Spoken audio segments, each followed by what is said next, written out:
ابن القيم رحمة إخوائي وريلي بدا فرماه فلا تظنن أن العدو غلب، تالله ما العدو غلب ولكن الحافظ أعرض. ومزانا الشيطان ظالب زور بقوته، نا والله شيطان هيجني، إن كيد الشيطان كان ضعيفا. بەڵام خوا تۆی ئیهمال کرد بۆ چونکە نەفسەکەی تۆ خراپە، نەفسەکەی تۆ بەرە و ئەممارە بالسوء ئەو فەرمانی خراپت پێ دەکا و پشت لە خوا دەکا، شەیطانیش سیر دەکات نەفسی تۆ چۆنە.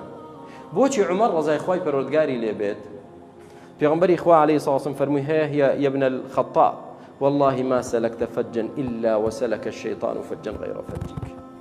ئای عومەری کوڕی خەطاب سوێن بەخوا تۆ هیچ ڕێگایەکت نەگرتووەتە بەر ئیلا شەیطان لەو ڕێگای تۆ ڕای کرد و چۆتە ڕێگایشتر، ناوێرە بێتە سەر ڕێگای تۆ شەیطان. بۆ بەرگری ئیمانی عومەر بەهێزە، شەیطان چی داوە لە عومەر؟ دەچێتە لای کەسێک کە بەرگری ئیمانی لاواز و سفرە. کەواتە با تێبگەین شەیطان هیچ سوڵتە و دەسەڵات و هێزێکی نییە بە زۆر وات لێ بکا بەرەو خراپە بێت، بە ئەوە خۆتی لاوازیت خۆتی خراپیت.